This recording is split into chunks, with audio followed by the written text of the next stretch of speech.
there, fellow nerds, geeks, comic book fans, and supporters of independent creators. Aaron Nabus here, and on behalf of my co-host, Alex Benedicto, thank you for listening to the Holiday Show podcast. On this episode, we welcome the out-of-this-world crew of independent creators, the Accidental Aliens. A few of the aliens, Scott Lost, Travis Rivas, Emily Rocha, and Rodney Anderson, talk about their Kickstarter campaign for their Accidental Aliens 2018 comic anthology.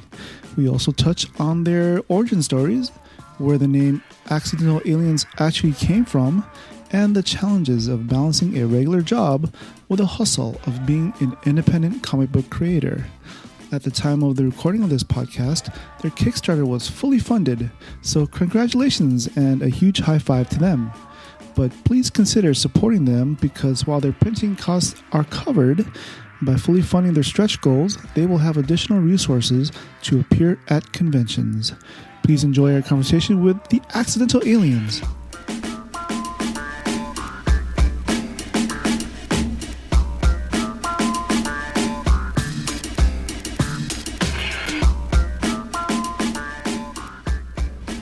Latest episode of Casting Couch. Okay. Look at the camera. PG-13. Oh, PG.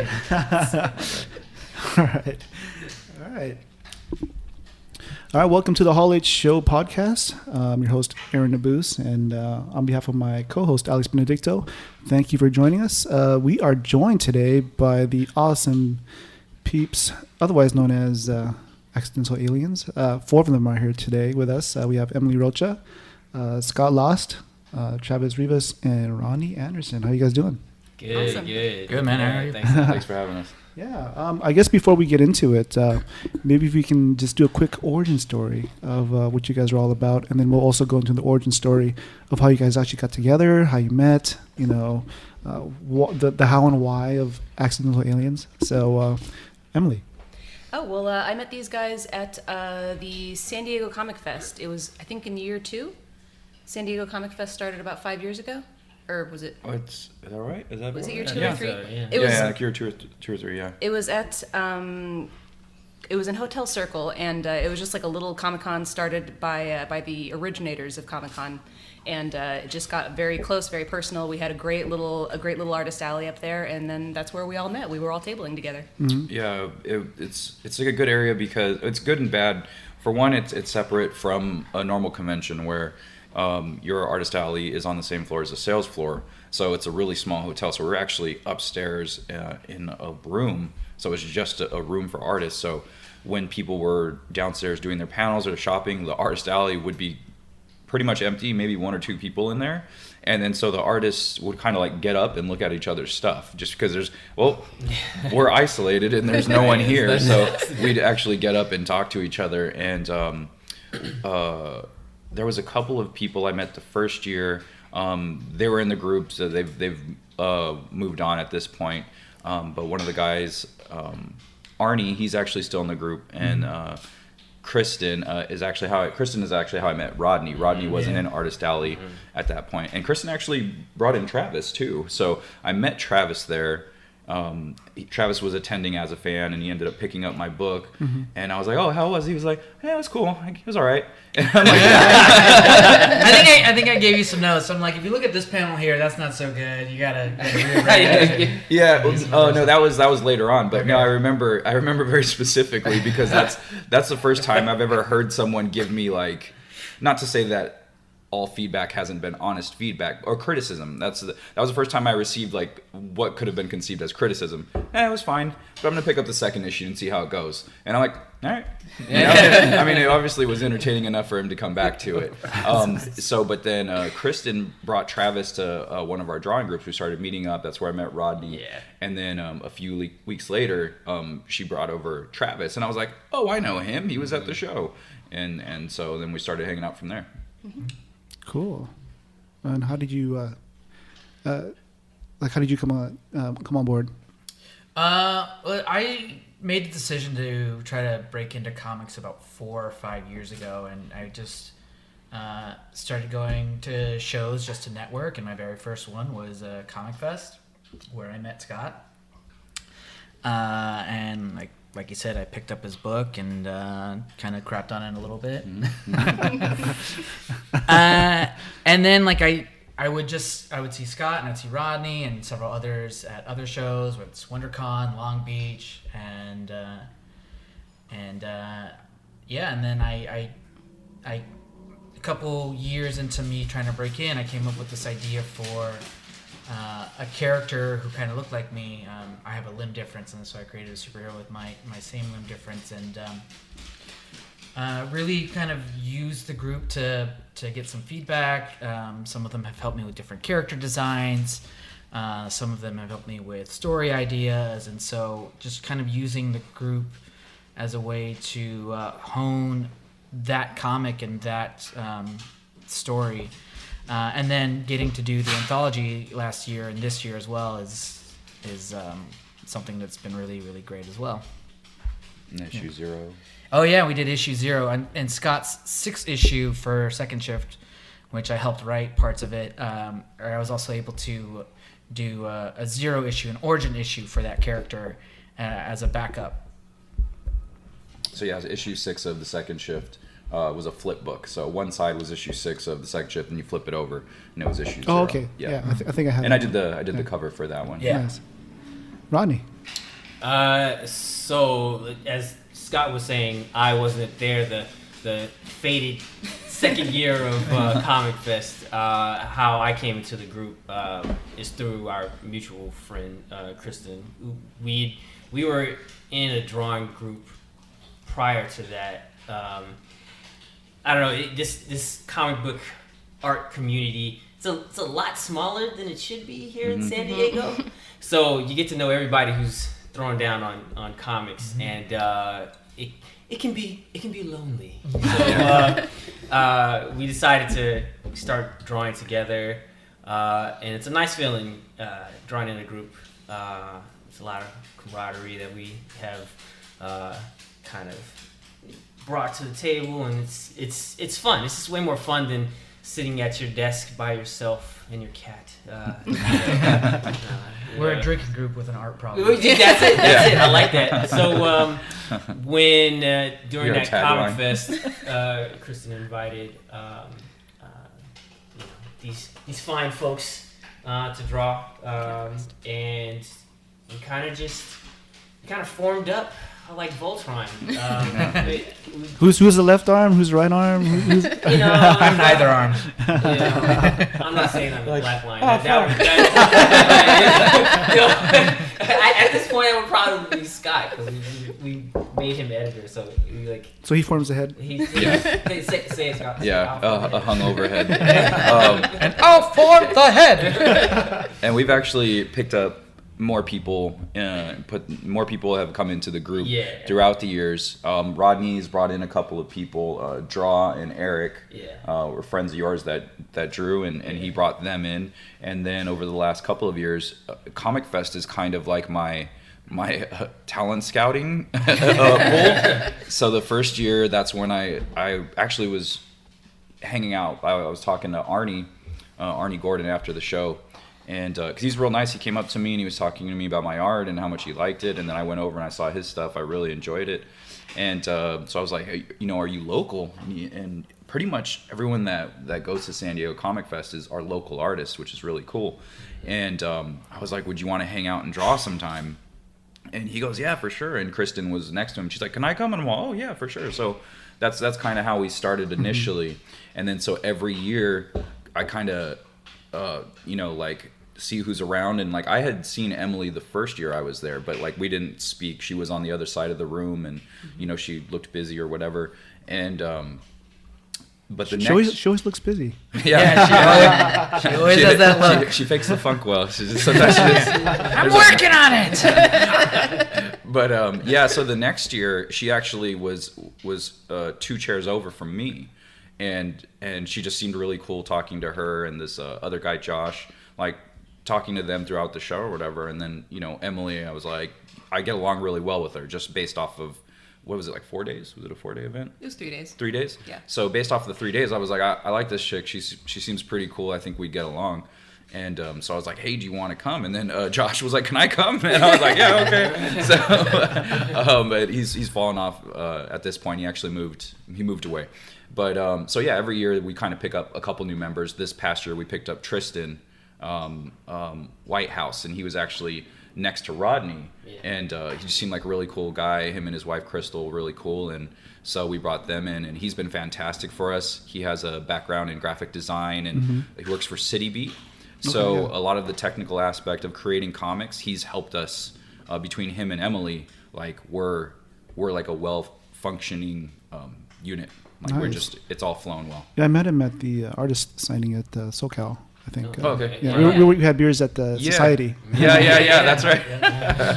Oh, the beers. And we recently added Dylan Gray to our And Dylan, Oh, yes. yeah. Dylan, who has done some work with Top Cow before, and I think he does marketing with them. Mm-hmm.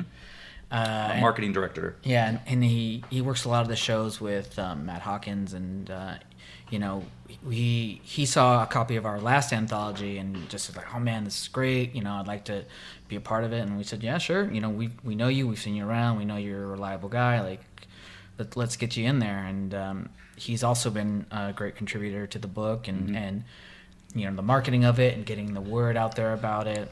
And he's been a big help in our fundraising campaign as well. Yeah, we've been talking about stretch goals and stuff like that.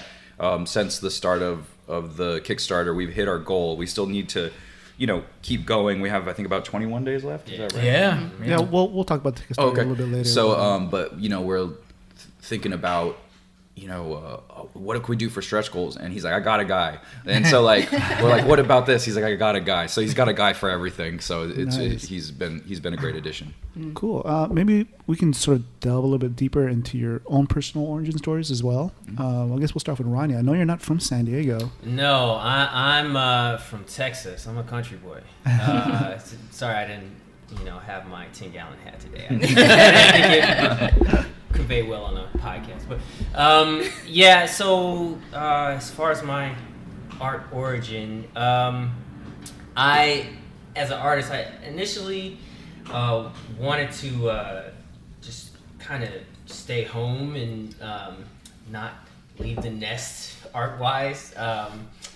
But my mom encouraged me to go to art school to get a degree, and she was like, if you're gonna do it, get you a full degree. So I decided to go to Savannah College of Art and Design, and I studied in there. Is that in Georgia? What's that? Savannah, Georgia? In Savannah, Georgia, yes. So they back then, it was one of the few full 4-year comic book programs.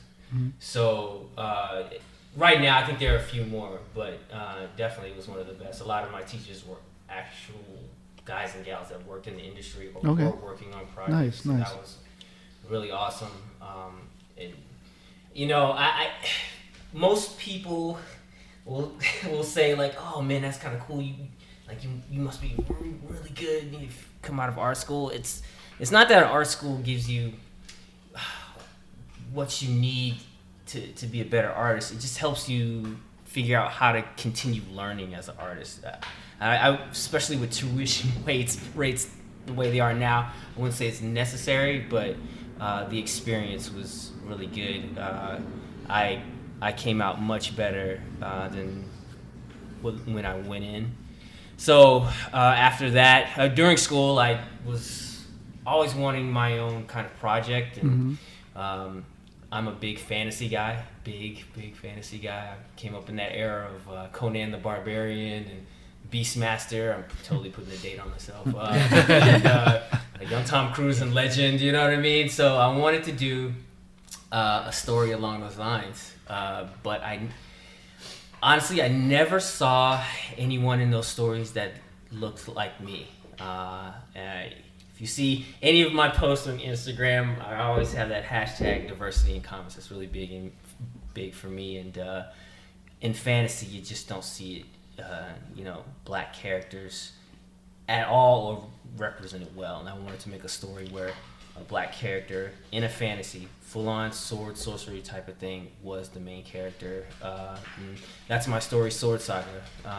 So In the first anthology, you get a little bit of the main character, Tao, and in this anthology, you get another one of my characters, my female warrior, Zuri. She's going to be featured in that story. And hopefully looking to drop like book 1 around May, June, like before San Diego Comic-Con. So Cool. coming soon with that. Awesome. Yeah. Travis, can you tell us a little bit about your origin story? Sure. Well, my background right now is in education. I work at preschool with kids who are on the autism spectrum. But I got my degree in literature and writing, and I always loved comics. I specifically remember going to the store with my dad to pick up The Death of Superman and the line going out the door and seeing people just so affected, and that looking at that black poly bag issue with the bloody red S, and like I remember being a kid going like, Superman can't die, that's impossible, and then reading that and just being so blown away, and the power that one issue had on me. I think I kind of knew from then on out, like this is what I wanted to do. And as I mentioned earlier, it wasn't until about 5 years ago that I actively made the decision to pursue this as a career. And so, piggybacking off what Rodney said about diversity, I obviously have a limb difference. I also never saw people who look like me in TV or comics, or in books or movies, anything like that. And I really never, in all my writing career, I never wrote about anyone with a limb difference or any kind of diversity, because I really didn't, at that point in my life, I didn't want to really identify with that. And I remember I was at a WonderCon with who's the guy who does the Nerdist podcast? Chris Hardwick. Yes. He was doing a panel where someone asked him a question, and he said, hey man, how does a guy like me kind of stand out amongst the crowd?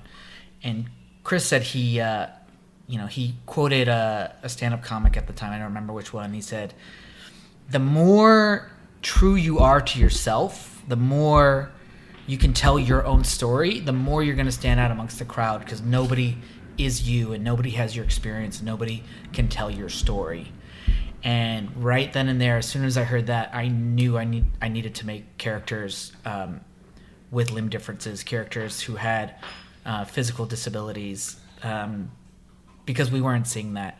So my hero, the Unstoppable Cherub, she has the shortened forearms that I do. I have my character in Dust is missing a limb, and I have other characters on the way with other physical impairments that I really want out there to empower other people to say, yeah, I can be a hero too. Cool. That's awesome. Hope so. Mr. Scott Lost here. So we just okay. What's your origin story? All right, yeah, I'm trying to think. Are we Scott going? Lost, issue 0. Yeah. I've been drawing my entire life, but I think I started collecting comics. It might have been around the 4th or 5th grade. I want to say somewhere around there. One of my friends, his uncle. He's Filipino, so like it's his uncle, quote unquote uncle, it's like family friend uncle. Yeah. Not blood related. I don't think they're blood related, but his uncle is Willis Portasio. Oh, okay. Or is Willis Portasio, Yeah. and so he was hooking him up with comics, and he came into school and he was just like, oh, my uncle gave me all these comics, and it was just tons of random things, it was a bunch of different Marvel titles, and I was like, can I have one, and he's like, well, you can have this, and it was like, I think it was Alpha Flight 23 or something like that. It was like Wendigo versus what's the sorceress lady? White? No, Snowbird. Yeah. And then she was like it was Wendigo versus Wendigo on the cover, and I was Oh, like, yeah. oh, this is, that's right. yeah, I was like, oh, this looks so cool, and So I was like, but it's Alpha Flight. Like, who's Alpha Flight? I don't know who Alpha Flight is. And then the infatuation began there. And later that night, I ended up going to 7-Eleven with my mom. She took me there, and they had the spinner racks back in the day. Yeah. So You're dating yourself. Yeah, man. It was so rad. Like going into the store and like when he brought all the comic books in, I was just like, I seen those in the store. Oh, and so I picked up Excalibur #3, and Nightcrawler's getting kicked in the butt on the cover, and I was just like, it was crazy. It was like an Alice in Wonderland story, and so it was kind of wild. With Arcade was in that, and one other book I can't remember at the moment. But so anyway, that's when the infatuation started, and it's been drawing my entire life. My dad's a painter, so I have some natural ability to draw. And from there, I started creating my own comics. The Second Shift was created when I was in 7th grade, and so it's just gone through changes over the years as I have. Initially it was like a kind of like a monster hunter book. Like they were a superhero team, but they primarily fought like creatures, like zombies, vampires, like that type of thing. Okay. And then and it used to be called Dark Watch, and it was just like it was like so nice. It was so image. Did they have pockets and pouches? Oh, absolutely. My main character still has pouches.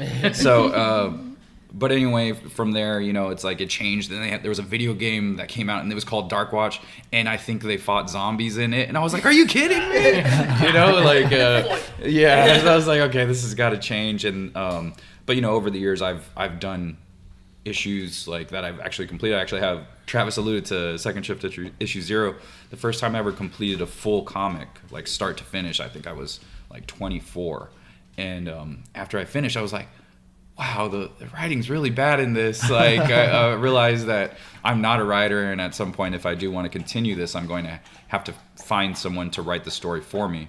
But then I took a 10-year hiatus from 20 to 30 from drawing, and I was a professional wrestler. So I did that for 10 years. It went well enough, but it was time to move on. My body was giving out, and I started falling back in love with comics, and over those years I wasn't drawing, but I was still reading, and so it was an easy transition to go back into comics. Cool. Emily. Well, my first 5 years of my life were actually in Japan. I was born there on a military base, and so as I was growing up, very early, I was surrounded by like Sanrio characters and anime, and I really liked it, but it wasn't. I watched very young shows like Anpanman and Doraemon, and it just like they were great, they were fun. I was little. Then we moved to California in the 90s, and we only had 3 channels in my home. It was Fox, CBS, and ABC. So I didn't get the Cartoon Network backstory that a lot of 90s kids did. But Fox Kids was my big thing, because as soon as I saw the early 90s Spider-Man and X-Men series, that just like struck me like lightning, because everything I'd seen up till then was all very cutesy, very, very Japanese, which I liked but didn't love. Like it didn't really stick with me. And so that really shaped me was just all those early 90s Marvel pieces that just really shaped my drawing. I started working in childcare actually. After that, I started working for a school district after school program, so I would teach kids watercolor because it was the easiest to clean up. So it was like the one art project that like you could just make a huge mess and just wipe down the tables, and you're like, okay, great, we're done. So I did a lot of that in my adult life, and when I actually got into the comics industry, it was just through a friend. A friend was tabling at Comic-Con, and so I would go with him, and I would kind of assist him, watch his table a little bit, and I would doodle while I was at the table. It was very, like, I just kind of got integrated. I got used to the environment. And then after we stopped working together, I was invited to, actually it was San Diego Comic Fest. We were partners at that first show at San Diego Comic Fest. And then we went separate ways after that, and they brought me back as a separate artist, and that's when I met these guys. Nice. So it's just been... it's been a really fun ride. I love I love doing ink and watercolor. Watercolor really for me is just like, it's such a raw way to do comics, and it's so like, I love using the physics of the water. I love just like the simplicity of it. I actually got into comics originally doing digital colors, which I liked, but when I started doing watercolor and integrating what I was teaching the kids into what I was doing, it just that really stuck with me. Yeah, it's kind of appropriate for, I guess, Jessica Jones with all the watercolor art. Oh, absolutely. Yeah. Have you guys watched Jessica Jones yet? Only the first season. I haven't seen the second one yet. First season. No Yeah. spoilers. Yeah. I just started Runaways last night, and that show is pretty legit. Oh, I you heard it was just pretty started good. that. Yeah. I heard it was pretty good. It's good. Yeah, I it's like good. it a lot. Cool. I guess we'll bring the conversation back to accidental aliens, and I've always wondered, like, how did that name come about? We'll let Scott take this one. Yeah. Was it you that put the alien? In a head, or very- was it I'm Andy? the one who started the alien. Okay, The so alien head. we're in a Facebook group chat, and we didn't have a name. We were calling ourselves San Diego Comic Friends because San Diego Comic Fest. It was like the same, and I was just like, oh yeah, that's funny. So And we we'll were do- something we'll do it. before that too. Something else, yeah, I can't We remember. tried Light Switch Studios. Yeah, Nice Oh, work. yeah. But even before that, there were the paper cuts. we were the Paper Cuts when we first started. Oh, I wasn't paying attention to that. No, part. that was when it was like me, Rodney, and Kristen, Arnie and Kristen. yeah. Yeah. So, but so we were San Diego Comic Friends, and we changed. So on Facebook, you have a little button like the thumbs up button, but you can change it. You can customize it to whatever emoji you want. And so we ended up with an alien head somehow. Like someone picked an alien head. It would get changed a lot. That was me. And so usually if someone put something in the group that we liked, to give it a thumbs up, we would hit the alien head. And then I think we were talking about something that wasn't a great situation. Like it was oh man, this bad thing, this tragic thing happened, and Travis hit an alien head, and he goes, oh, I'm sorry, whoops, that was an accidental alien. And then that's where it started, and we were tinkering with names for a while. And like I was just like, hey, I kind of like the accidental aliens. Like I think that's really cool. It's really catchy, and It's original. Nobody else has that name. right. Yeah. And there's so, an origin story too. Yeah, it has right? a fun origin story. And then like Emily mentioned, we were Light Switch Studios for a minute, but I felt it was too. I don't know. Like corporate. I don't know if that's the right word, but was it kind of felt boring. It was generic. It's very generic. Yeah, it's a generic. It was actually part of a joke that Travis. Yeah, it's an inside joke too.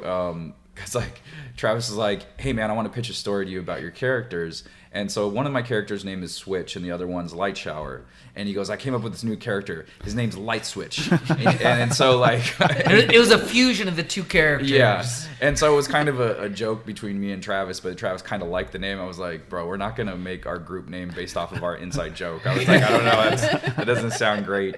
And then eventually, Because Accidental Alien was so much more accessible. yeah, It was just you two. yeah. And so, I just liked the way the Accidental Aliens sounded better, and everyone signed off good on it. And then so we decided to keep it. Cool. I guess we can go into the actual anthology for 2018. Would you mind sort of doing a little preview of each of the stories that are in there, and maybe, I guess first off, just maybe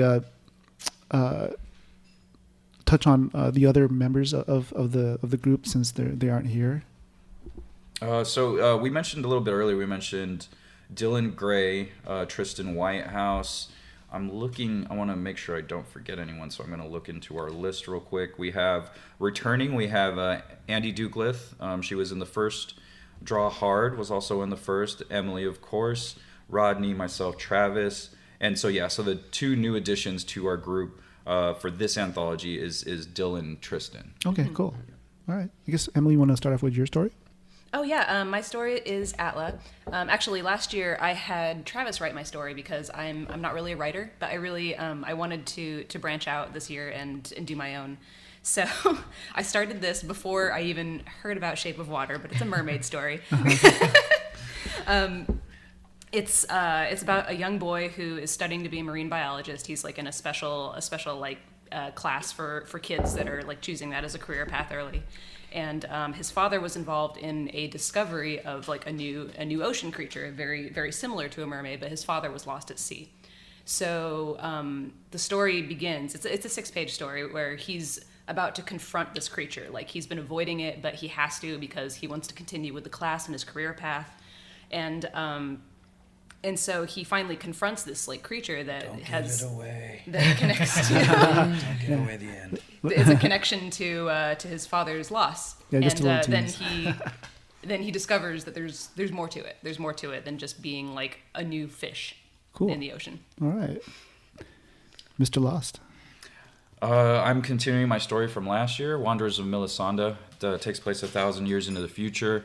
Humans have been colonizing and terraforming other planets and come across the planet of Melisande, which is completely inhabitable without having to do anything. So, but it's like on, it's somewhat of a desert planet in certain areas. Like, I don't know, it's very similar to Earth.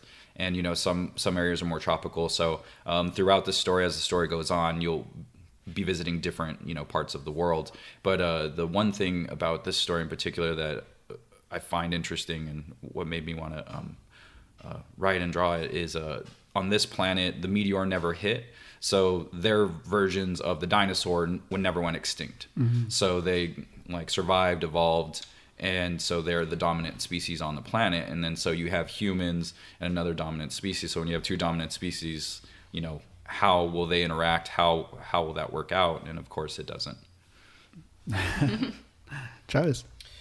My story is called Dust. It's a sci-fi western where in the future climate change has taken over, and there's real no use for money anymore. So the main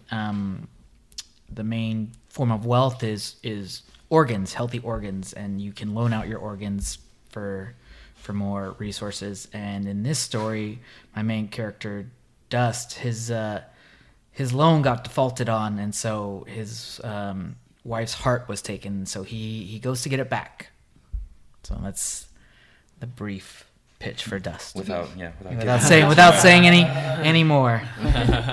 Rodney. So I'm continuing stories from my Sword Saga fantasy. I've always been interested in kind of David and Goliath kind of story, like a seemingly impossible odds, going up against a huge beast or force. And so I wanted to pit each of my main characters from Sword Saga against a giant. So this is the second story along those lines, and the story features my female warrior Zuri. So you can kind of think of her as a combination of like Storm, Wonder Woman, and like the Dora Milaje from Black Panther. So she's a badass. This story, I'm having her go up against like ogres. So very fantasy, very much along those lines. Tons of action. I'm a big action guy, so expect lots of spectacle. Well, cool. And we actually have some synopsises of the other stories as well. Yeah. Of the people that aren't here. So for Andy Ducliffe, her story is called Live from the Apocalypse, and her synopsis is: a reporter and a photographer are left stranded in the California desert after a national meltdown leads to the collapse of modern society. Armed with outdated technology and an old news van, the duo capture the heartbreaking stories they come across while single-handedly trying to restore the airwaves. So that's Andy's story. it's kind of appropriate because she's in the news. Yeah, She's got news, a lot of inside knowledge on that. Yeah, they say write or draw what you know, and so this is something she knows. So Cool. yeah. This one is draws. If you're a collector of cool, had your own spaceship, a cat for a sidekick, and were hated for being beautiful, you'd be space sass. Well, you're not, but you can read all about it. bam, space fast. So luckily enough, Travis spoke with someone. They were gonna do a write-up on us, and so Travis just so happens to have everyone's the sales pitch, basically the elevator pitch. That's cool. So that kind of helped out. See if I can find some of the others. There's Tristan and Dylan. I think they put those in the main group chat, didn't they? Yeah, actually. They did. Tristan's is just a rad space story. Yeah, he's That's the only synopsis you get. Tristan is rad space. yeah. Apologies. Yeah, you gotta try to find these. Yeah. We talk a lot.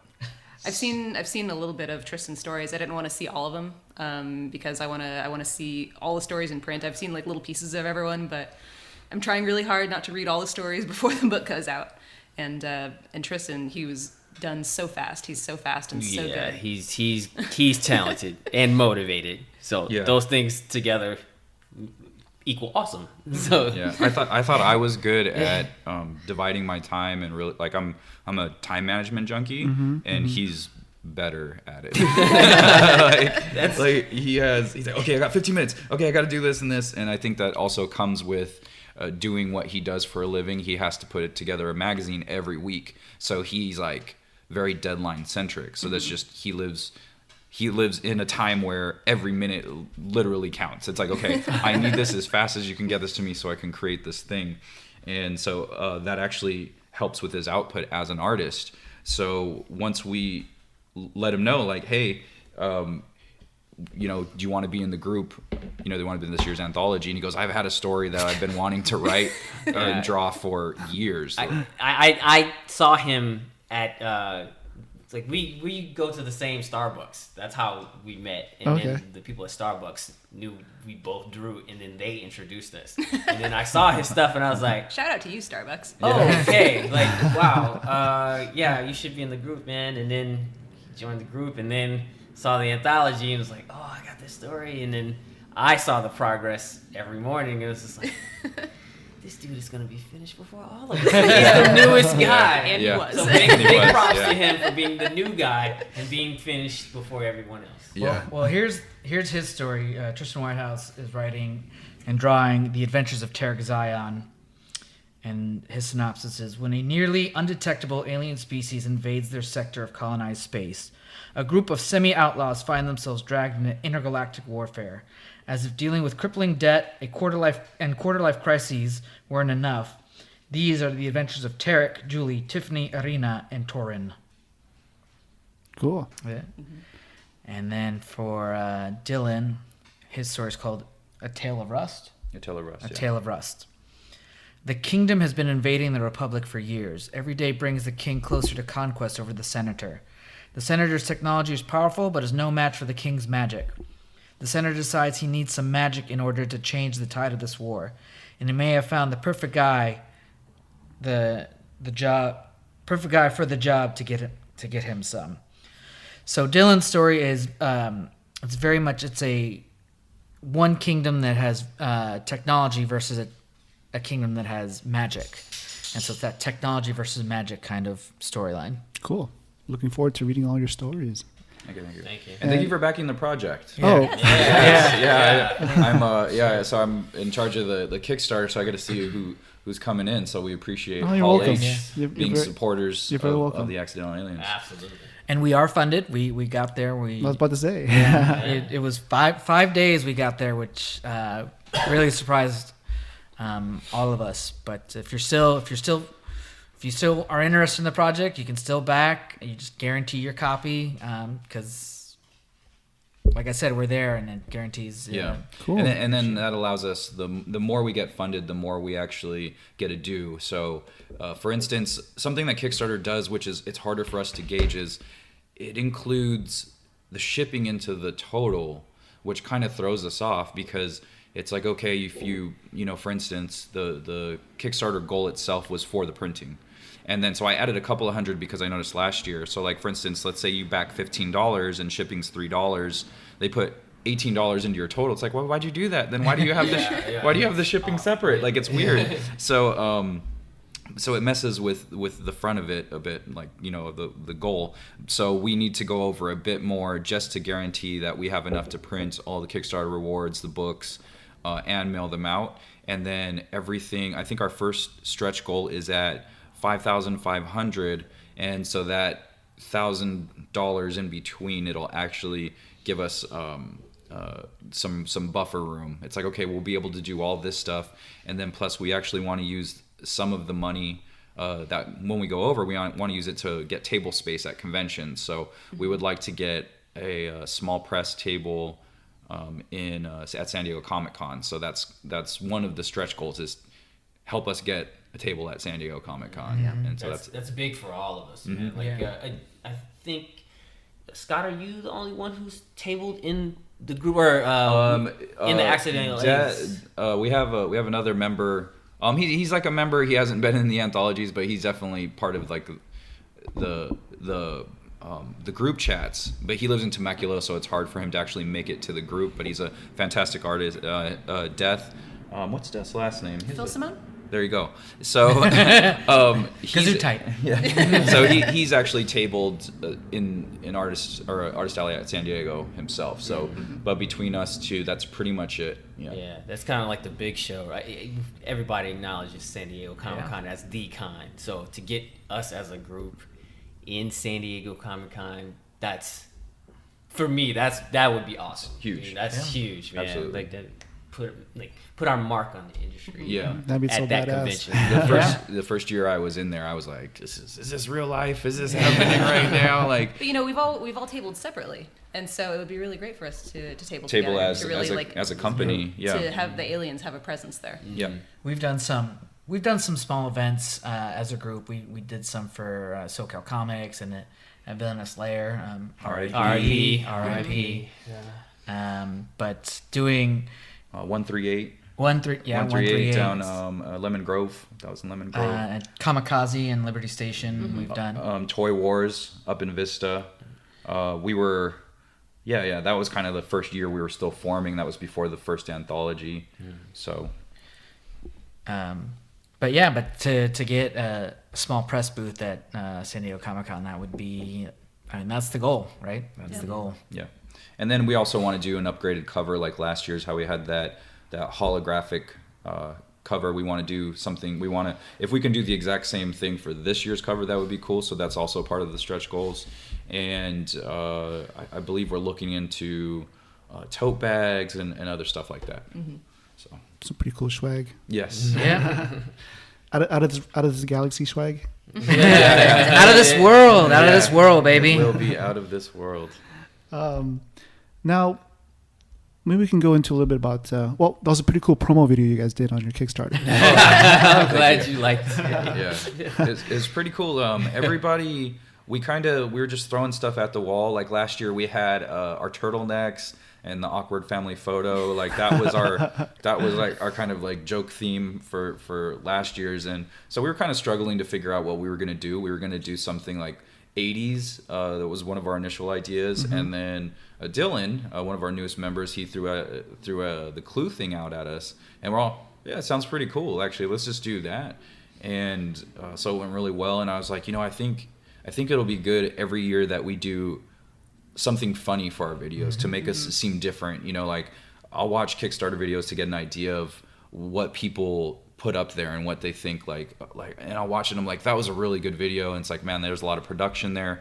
And I'll watch other videos that are not so much, and I'm like, Andy, working in the news industry, and she knows how to cut, like much like Tristan, she's used to working under a deadline, so she was able to cut that up real quick. And so like me and her, we got to coordinate on shots, like certain shots, and then she knew from her background when to zoom in and this and that, and so she made a terrific cut. And everybody did fantastic with their performance. Like everyone, it was kind of like Unscripted, completely unscripted. It was kind of, I gave a loose idea of how what I wanted to do, and I was just like, all right, and then you react and you say whatever. And then Rodney, I was like, I felt a little bad because I was like, Rodney, all right, can you say you're reading the Accidental Aliens, and then we're going to react to him, or we're going to react to you. And then he just did his super weird voice thing, and then he talked about reading in the garden. I was like, oh my gosh, he made this so much better. And everybody came with something. Like even the end of the video, Emily like winged that too. So it was kind of like everyone had rough ideas, and everyone was just like, just run with it, whatever comes out of your mouth. Let's see if it's funny, and everyone was funny. Yeah, so that was great. I think the thing for us is to have videos that reflect our personality as a group. Yeah. And as a group, we like to work hard, but we're lighthearted. I mean, we're not the most serious. We're not the most serious. Obviously, we're doing the podcast, many of us with drinks, with beers. So, that's who we are. Formally informal, right?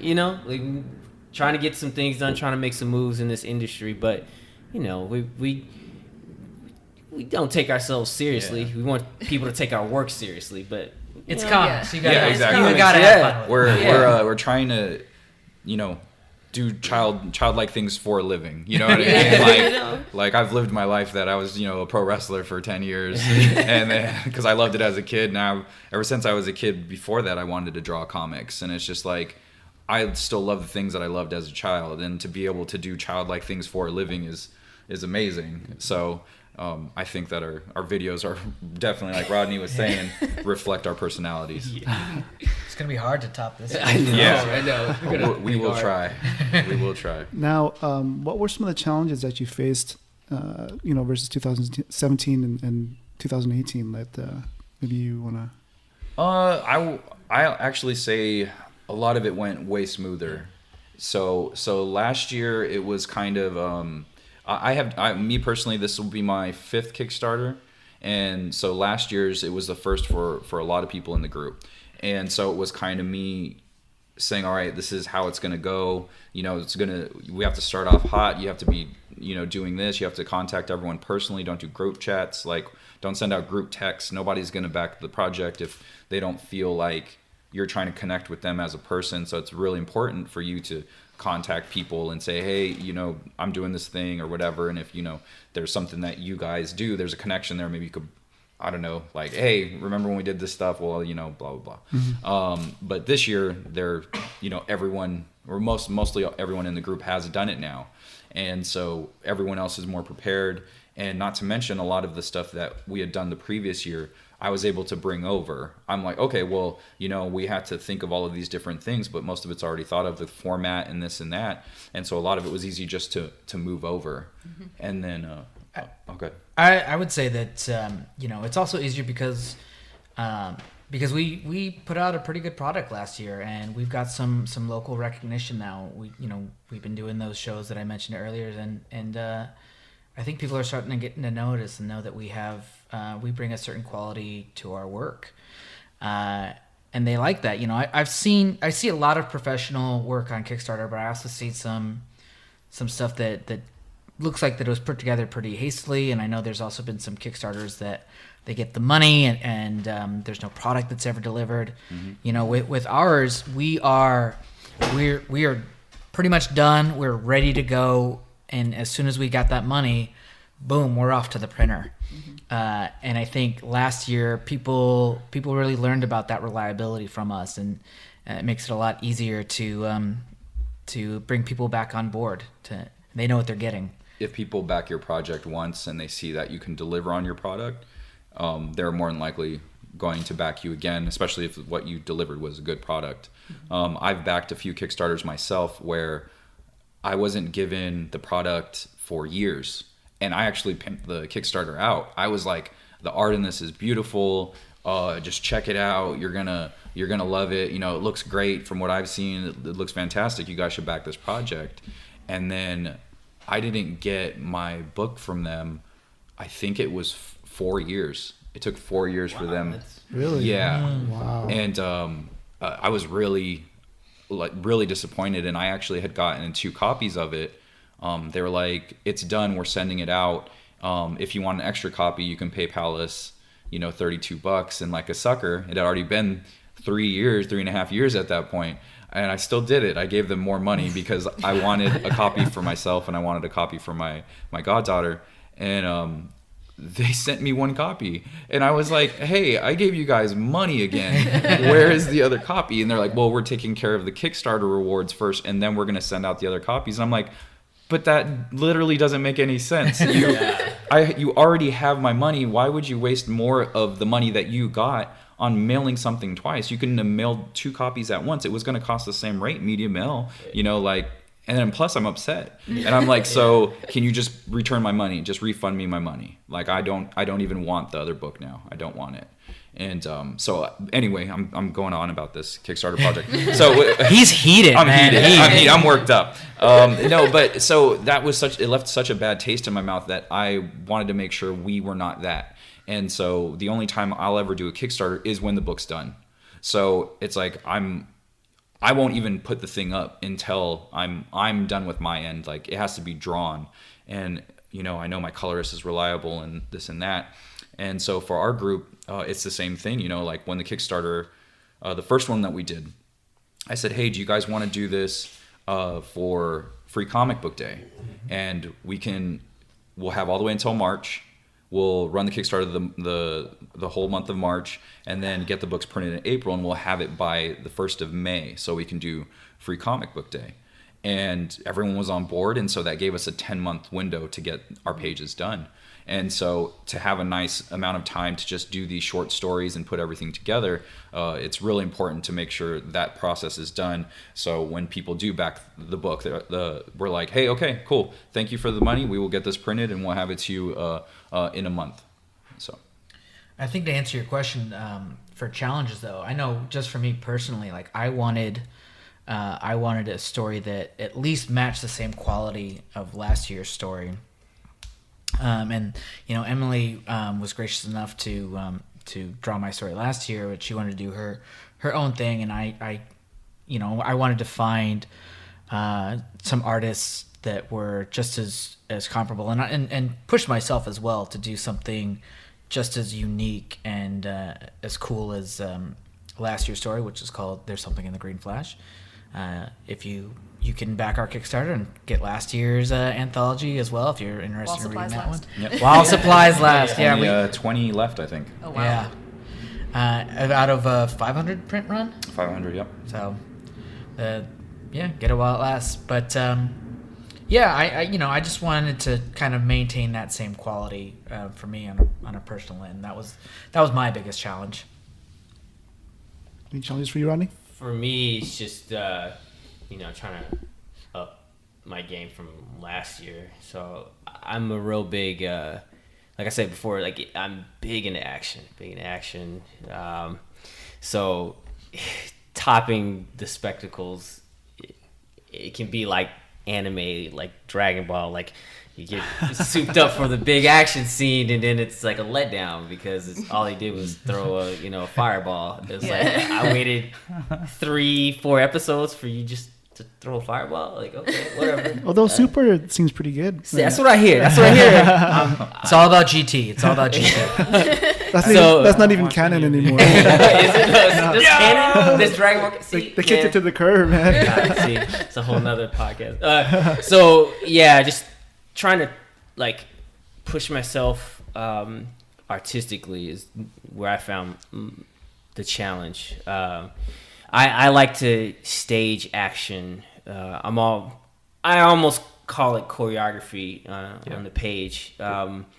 Like if you were to have a camera on me in the studio, you would see me like doing poses and moves and pretending I was a epic warrior. Making faces. So maybe I'll film that one day and have everyone laugh at me. It's like you're doing Tai Chi while you're drawing. Yeah, so something along those lines. So basically, that's where I'm at. I'm trying to get the best action I can, trying to push those characters to the brink, push my artistic style as far as I can go. That's where I found the challenge this time out, is trying to top myself. So. Cool. Yeah. Well, as our audience knows, the Hall H show is all about celebrating, the independent creator. And I sort of want to go a little bit into your own personal why you do what you do. And I guess we'll start with Emily. What's your why for being a creator? Oh, it makes me happy. I mean, I, like a lot of people, have been spending like the last several years of my life just like really trying to find what I really want to do versus what I have to do. You know, all of us have day jobs that we use to back up our work. And it's just every time, like, I get very sidetracked in my life, as we all do. I get sidetracked with jobs, I get sidetracked with relationships, but it always comes back to comics. That's always where I find my center, where I find where I'm the most like myself. And so I just, when I'm not creating, I'm not happy unless I'm creating. Scott? I love telling stories. I'm a storyteller, like, just by nature.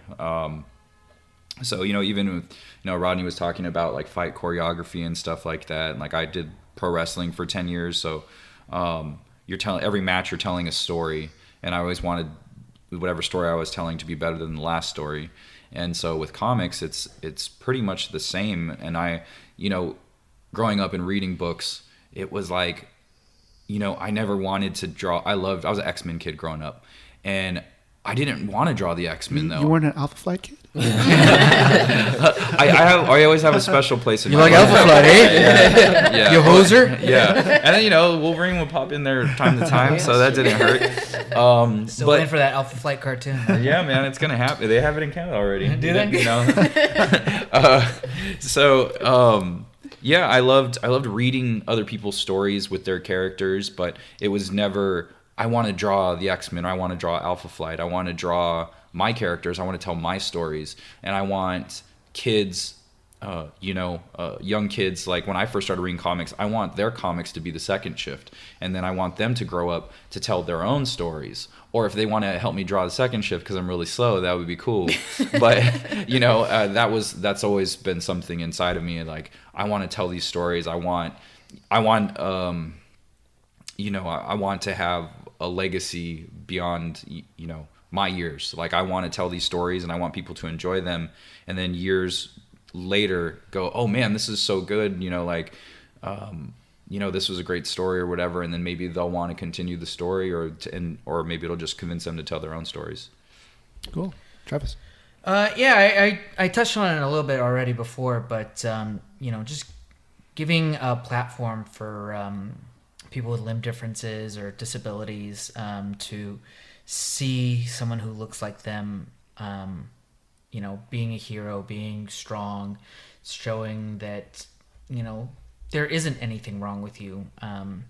That's something that really gives me a purpose.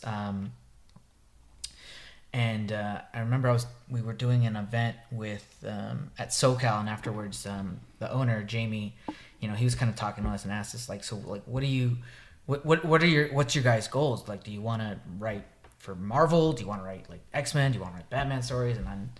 And Scott, I think both you and I just said, like, we want to write our own thing. You know, we just, you know, that stuff's cool, and if you ever get a chance to do that, like, that'd be awesome. But I really just want to tell original stories with original characters, and because that like, I feel like gets my voice out there the most than it would be if I was writing Superman or something. You're like not that. constrained in any kind of way. Yeah. Yeah, so that's what I'm all about. Rodney? I guess for me it's kind of a two-parter. Like, artistically, like, I really, really, really love, like, the human form, right? So I guess, like, if I was giving my art statement, it's to display the human form in moments of stress and moments of power. So comics for me is like the best way to do that, you know. And telling stories, I like the idea of being a storyteller, because that's what we are as comic artists. We're telling stories. We have these worlds, these visions of different places in our heads we see him so clearly, and we want to let everybody into these worlds. So that's very important to me, is to display like this world that I have in my head to the world at large. And then jumping off of Travis, the whole thing with the way Black Panther hit, right? It's like I didn't even expect how everybody has been overwhelmingly positive about it. Like, I've been hunger for it. Yeah, I've been a fan of Black Panther for ages. Like, and for a hot second, I was calling people, bandwagoners. Like, man, I knew about Black Panther since I was little, I think Black Panther before it was cool. Yeah, before it was cool. Hipster. But, yeah, totally hipster. But, the cultural relevance of it, like, kids being able to see a hero on the screen that looks more like themselves is important. And even I underestimated that. And it's not just, kids that look the same as Black Panther, having, a little white kid or a Latino kid dressed as Black Panther is important, because a lot of black kids have dressed as Peter Parker or dressed as Superman. It's celebrating diversity is the way I think we'll move forward as a society. So I just kind of wanted to, have my story kind of hit just slightly like that, to have a fantasy story where you see someone who's not the typical character type, and I don't know, I just think that's important, and I really want to make my mark in the industry with that in mind. I at first debated, should I make this a thing that I highlight? Will it make people uncomfortable? And I was like, no, that's important to highlight that this is it's a black character, like, with a sword in a world of magic and dragons and stuff. Like, why can't that be? There's no reason why. So it's getting that message that anybody can be a hero. Stories come from all backgrounds. Everybody has a story to tell that's important and unique. So cool. I feel the same way too. And a good friend of ours, Keith and Jones, just had his Black Comics Day. So that was an important event for us to sort of help him promote, because representation does matter. Mm-hmm. Mm-hmm. I have a couple of Filipino characters in my book, The Second Shift. Right. It's something me and Rodney talk about all the time. We joke too. He goes, "Oh, we don't have enough representation at all." You don't have enough representation. I'm rooting for y'all, man. I'm there. My money's ready for the next Asian hero. Man. Yeah. So that's definitely piggybacking. I mean, just going back to Starship Troopers. I mean, Johnny Rico was Filipino. Yeah. He wasn't he? Yeah, I read that book as a kid, man, and I remember seeing that movie. Oh, man. Like, that's not right. Like there would be even very few Asian stars, let alone Filipino stars. Ernie Reyes Jr. was always huge, and so anytime he was on the screen, like me and my friends, we lost our minds. So having Filipino characters in comics, we have so many creators that are Filipino, but yet we have no characters. Like Bishop originally was supposed to be Filipino, but the mandate came down from the office. They're like, no, we want a black character instead. So Willis had to change the ethnicity. So it's we almost had one. Well, I know something that you and I talk about quite frequently is that we want to see original characters that are minorities. Now, and I don't want to take away anything from Falcon being Captain America, but like Kamala Khan. But I really want to see an original hero that has a limb difference or is in a wheelchair. Black Panther is a perfect example. It's T'Challa isn't Captain America. He's not carrying the shield. T'Challa is his own character with his own origin and his own thing.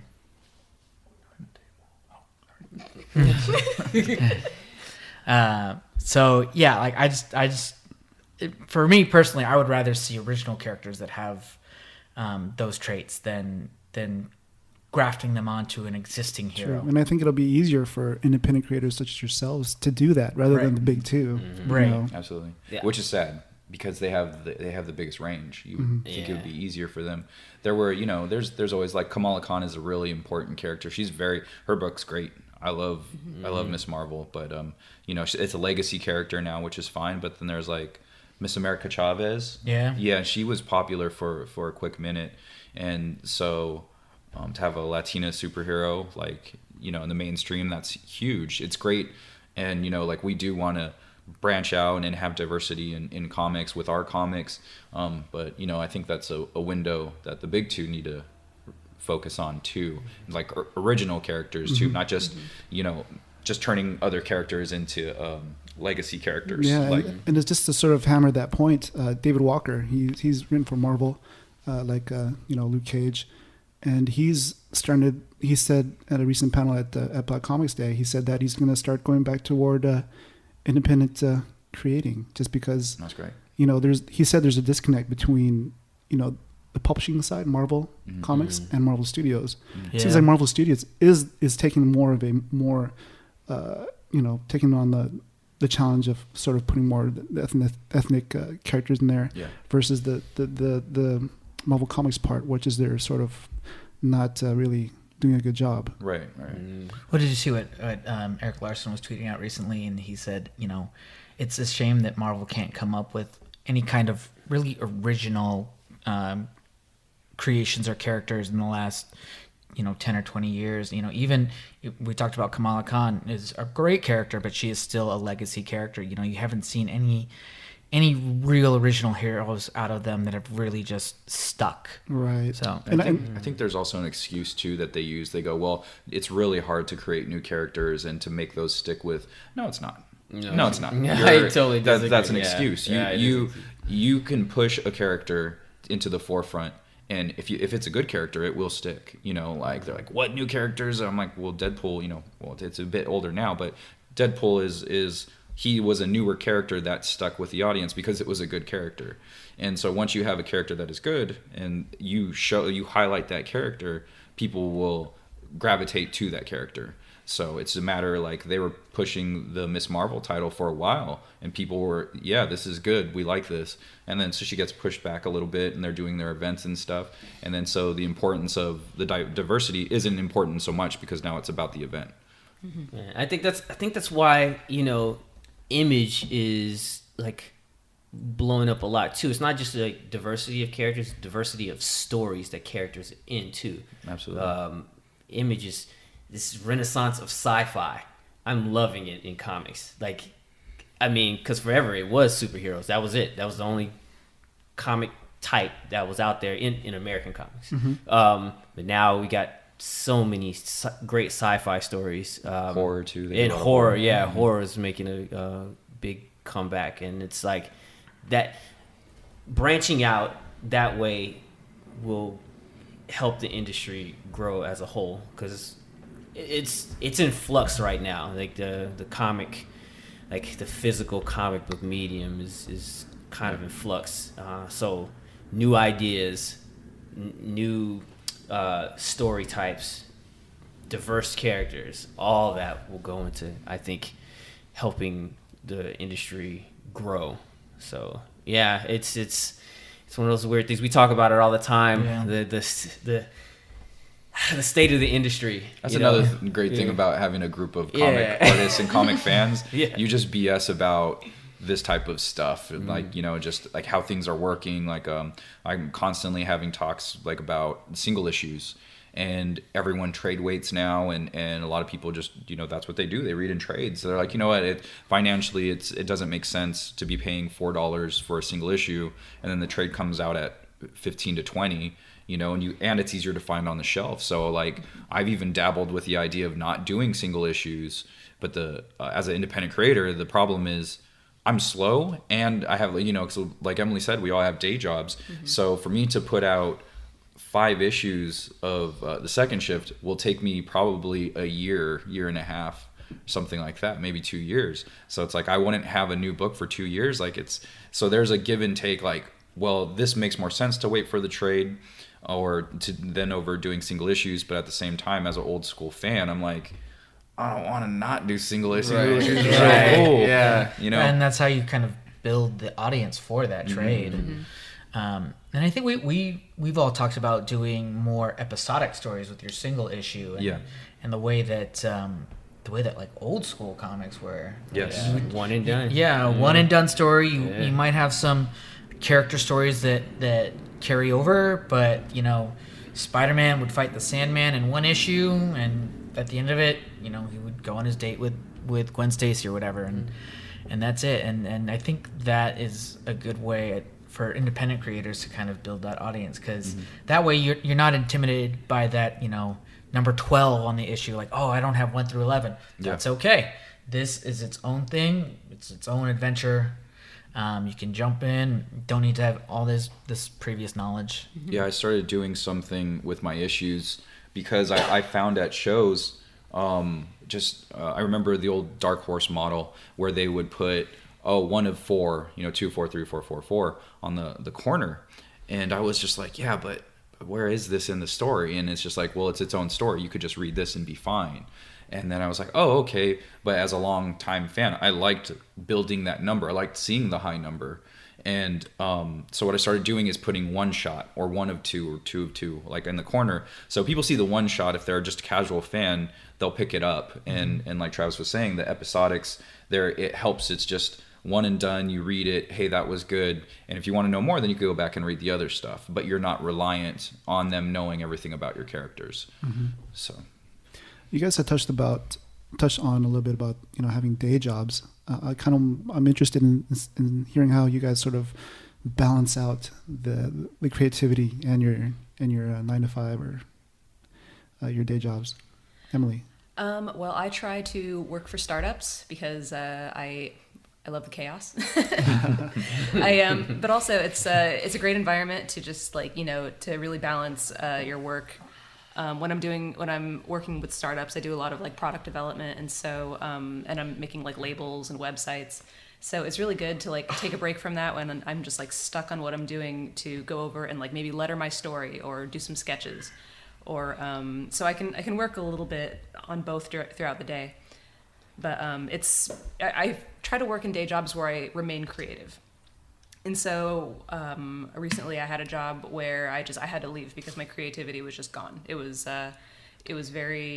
getting very, very corporate, which isn't bad per se, but it wasn't why I got into that job. So I left, and I got into something that was a little bit more hands off. I can work from home. I can work on my stories, and it is it's kind of hard to keep the balance, because for me art is like gravity.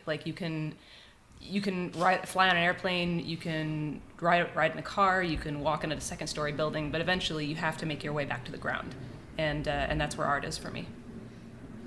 I treat my art career as my second job. So luckily I work 4 10-hour shifts, so I have Saturday, Sunday, and Monday off. But even after I leave my day job, I work 7 to 6.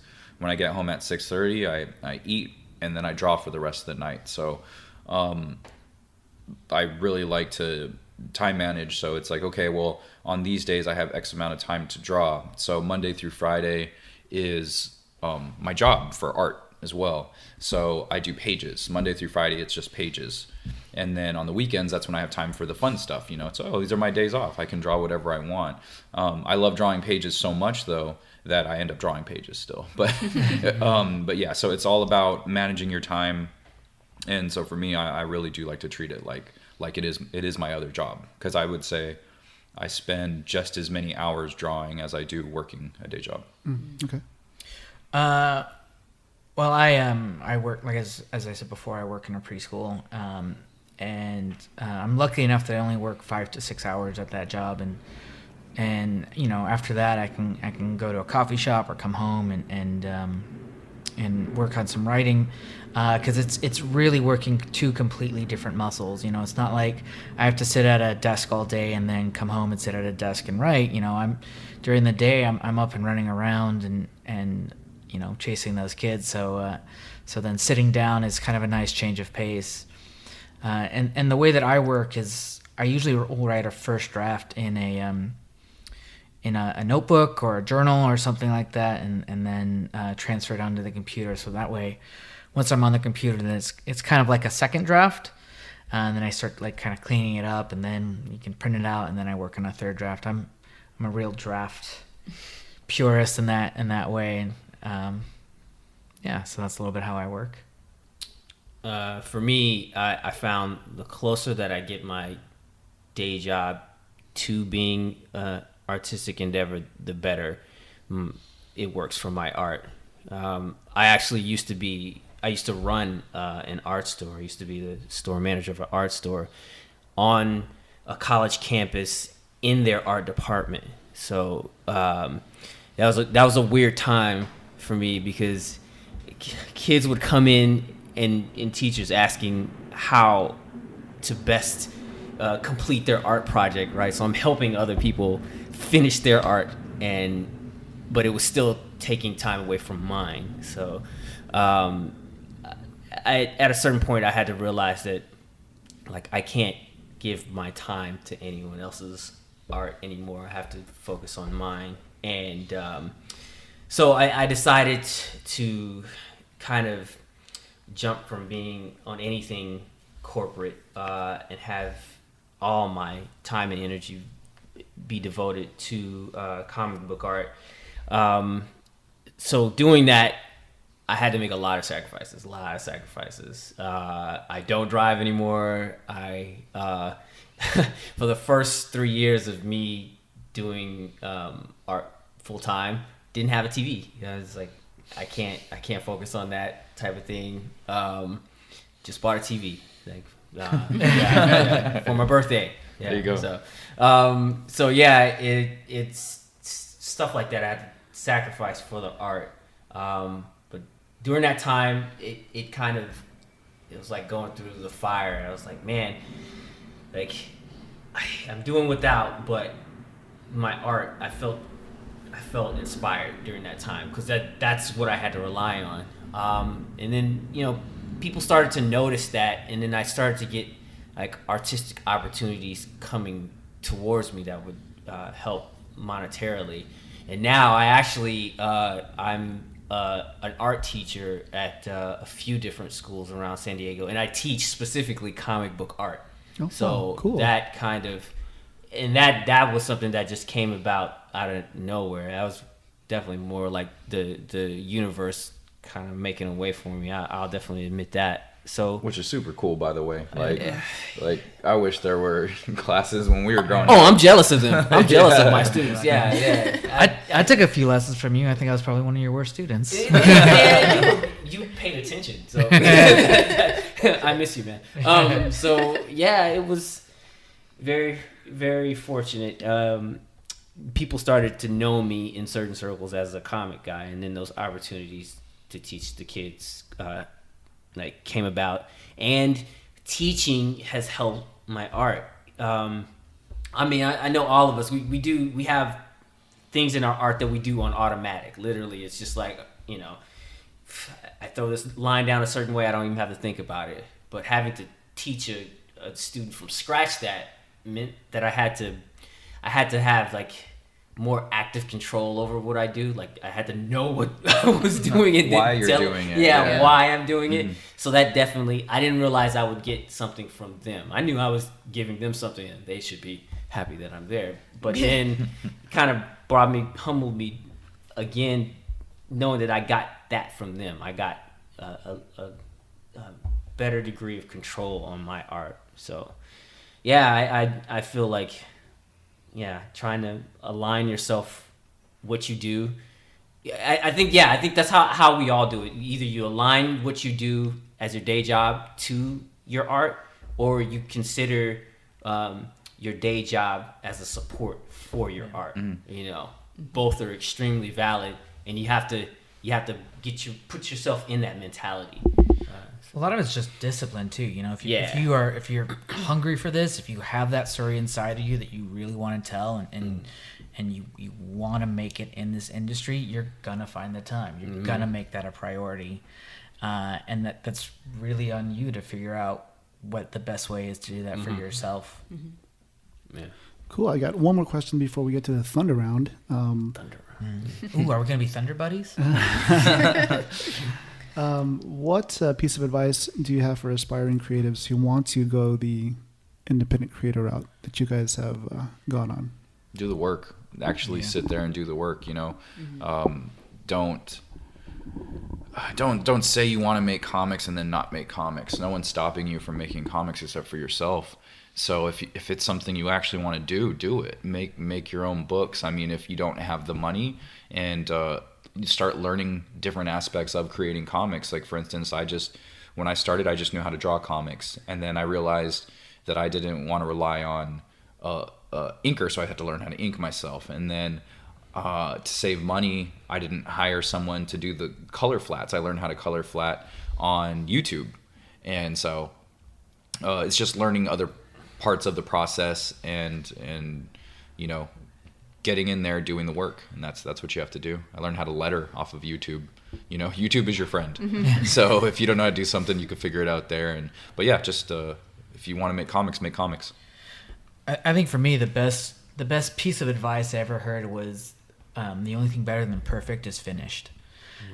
You can have you can have this sprawling 100 issue epic in your head that you've stewed on for the last 10, 15 years, but the worst story you've ever read, it's better than that story in your head because it's actually out there and it's actually done. So let's say Twilight is better than that story you have in your head because she did it. She did the work and she put it out there and it's completed. So stop fussing over whether or not it's perfect. Stop fussing over whether or not everyone's gonna love it.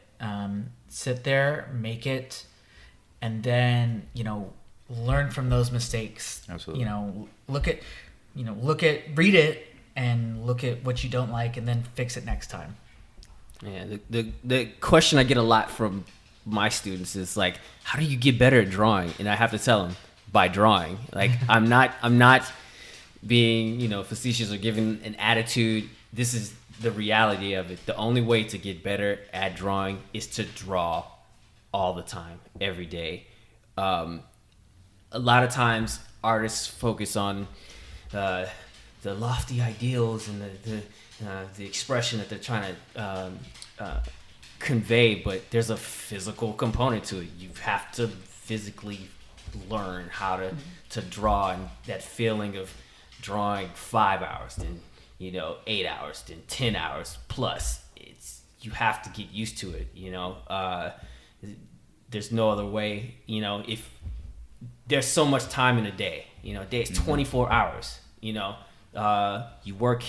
Most people work an 8-hour shift at the most. You push it maybe to 10. You still got some time. You can take a break. You could even get a nap in that. But after that,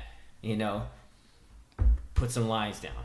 There's almost no excuse for not drawing every day, even 30 minutes. You know what I mean? If you drew 30 minutes that day, it'd be better if you didn't draw 30 minutes at all. Because I hear it a lot from the kids, and it's like, I don't know, like, how do I find the time? Like, steal the time. Still, I'm not encouraging this, but I know when I was in school, I was doodling in my notes all the time. Yeah. That sounds like encouragement. No, it's not. It's not. But yeah, it's still the time when you're not having to do, having to work, having to do things that life requires. There's time. The time management. It's big. It's a struggle for most artists. Right? Is time management, I think. But yeah, just draw as much as you can. You should be drawing every day if you want to take it to that professional level. Draw every single day, and then you get into this zone where it's like you feel bad when you don't draw. That's how you've gotten there at a point to where you can get on a professional or career level, is when you feel bad when you don't do your art.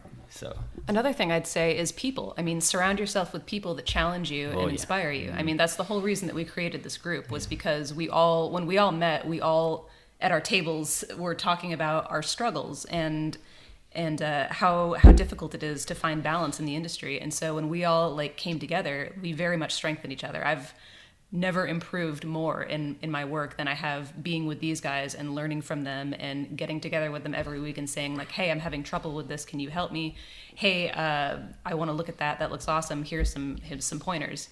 And just like it really keeps you in a creative space. And for those who find themselves veering off on tangents in their life, it's a really good like center point. Yeah, brings you back in. And we're building a little community here. I think somebody mentioned earlier that art, creating art or writing or comics or whatever, it's a very lonely endeavor. And the more support and the more people who are on the same journey with you, the easier it's going to be. So yeah, build your own community. Yeah. One of the guys that, the year I met Emily, or started talking to Emily, he moved away and he actually started his own art group where he lives now. And I was pimping out the Kickstarter, and this guy I met him through the conventions. He does his own book, Ted Chimburis. He does he's Afro Stash Studios, and so he donated to the project. And he goes, "Hey man, I just wanted to ask, like, how did you get connected with the group like that? Like, it's pretty cool that you guys are doing your own project, your short story, and the anthology." And I was like, "Oh, we created it. Like, we just we met at conventions and decided that to draw together is better than drawing alone all the time." And so through that, we decided to create a book and make something, put something out there for everybody to see. And giving a very long deadline helps. When you do have a day job and stuff, it's like, okay, well, we got some time to figure this out, and it really gives people time to think about their story and how they want to go about it. Like Emily said, drawing together is definitely better. Mm-hmm. And I think the one last thing that I'll say is, there's more than just Marvel and DC and Image to tell your story. If you want to tell a comic story, just tell a comic story. Mm-hmm. You might have the best Superman story in your head, but just write it out and call it Super Guy or whatever, and tell that same story in your own way. Like, tell a story that people read it and go like, "Oh man, this is so good. I wish like DC would tell this story." You don't have to wait for them. They don't need to recognize you for you to make comics. Mm-hmm. If you're a writer, find an artist. If you're an artist, find a writer, or learn how to write and just do it. If you want to make comics, make comics. This industry is so small that as soon as you put a comic out there for people to see, you're in the industry and people will see it. You don't even have to print it. You could do digital. A lot of people read digitally. There's a lot of websites. There's a website that's strictly for digital comics, and you can create your own comics and put them there, and then people, I think they could follow your book. I don't. One of my friends that does digital books, he was telling me about it. So that's another way to go too. If you want to save, money, like instead of printing books, you could just go the digital route. Cool. All right, here we go. The Thunder Round. Okay, Thunder Round. All right. Some off-beaten path questions. Okay. Okay, first one. What's one thing that your fans would be surprised to know about you? Emily. Starting with me? Yeah. Well, the working with kids thing is probably it. Yeah. Every time I mention that, it's like a past life for me because it was quite a while ago. People are like, "Wow, you worked with kids? Were you like really bad at it?" And I say, "No, I was actually pretty good. I just changed a lot since then." Probably that I was a pro wrestler. If they didn't already know me from pro wrestling, so people that have met me at conventions and like my art and follow me through my art, that's pretty big one. Actually, same answer as Emily. We actually met the first time that Emily and I met. We were working with the school district and working with kids, and as these guys know, I have such a off-color sense of humor that you wouldn't think that I work with kids, but I do, and You're able to control your jokes. Yeah, at work. yeah, I can actually kind of keep it cool for 6 hours a day. I think for me that there was a time back in art school that I actually considered being a professional dancer. Like I'm a b-boy. If you check out my Instagram, every now and then you'll see my dance videos. But I actually thought about doing it professionally. Then I got an injury in a competition, and that was not an option anymore. So yeah, but for a time, I wanted to be a pro dancer. So Nice. All right. Okay, what is one of your favorite movie soundtracks? We'll start with. Ooh, okay. I didn't want to go first on that one. Favorite movie soundtracks. I mean, the Star Wars soundtrack. Sorry, man. Sorry. It's just iconic. It's like that music. As soon as it starts, for the main ones, the anthologies, they do different stuff. But like Star Wars, John Williams, right? Yeah. It's just it gives me it makes me a kid again when I hear it. So yeah. I'm gonna go the Batman Forever soundtrack, man. I love me some Seal, Kiss from a Rose, Little Mazzy Star. Yeah. That one was on repeat when I was a kid. Good stuff. Is it real? It's for real. Okay. When I was a bit younger, the Wedding Singer soundtrack. I love the Wedding Singer soundtrack. Okay. And then more current, the Guardian soundtrack. So the Guardians 1. Mm-hmm. So those I could listen to over and over again. For me, the Prince of Egypt soundtrack. That movie had a big impact on me, and I have severe ADHD. It's very difficult for me to focus on work, but as soon as I put that soundtrack on, I'm in the zone. I can listen to it 5 times in a row. The Gyllenhaal one? What? Prince of Egypt? The Gyllenhaal one? That's Prince of Persia. Oh my god. I haven't seen either. I thought that was the same movie. All right, this question goes to the theme of your group's name. In a world of pop culture, comic books, and sci-fi, who's your favorite alien and why? I mean, I'm gonna go first if nobody. Go for it. Go for it, man. The Xenomorph. Oh yeah. Alien, man. Yeah, those are rad. That is the first 2 Alien movies are my favorite sci-fi and favorite horror movies. And that creature, God, I had so many nightmares beforehand. Before I got a little older. Xenomorph, the design, Geiger's design. Yeah, it's haunting and crazy and powerful, and those movies. So Xenomorph, favorite alien. Chestbuster. Yeah. I'm gonna go Superman. Got the cape. He's truth, justice, American way. Yeah. Along those lines, I'd go Martian Manhunter. For me, I was never a huge DC fan, but from what I read, I always just loved how grounded he was and how much he brought everyone to this gravitational point. And so Martian Manhunter was always yeah, you tell him. You get those kids in line. Oh man, the Xenomorph's pretty good. The Neomorph's pretty cool too from Covenant. He was scary. The creepy white one. Yeah, he was scary. I like the creature. I don't know if it's considered an alien. It's from Hellboy, from the Hellboy movies. There was that thing that had the wings and then the eyes on the hands, those. Oh man. Yeah, the Guillermo del Toro. He has some really nice creatures.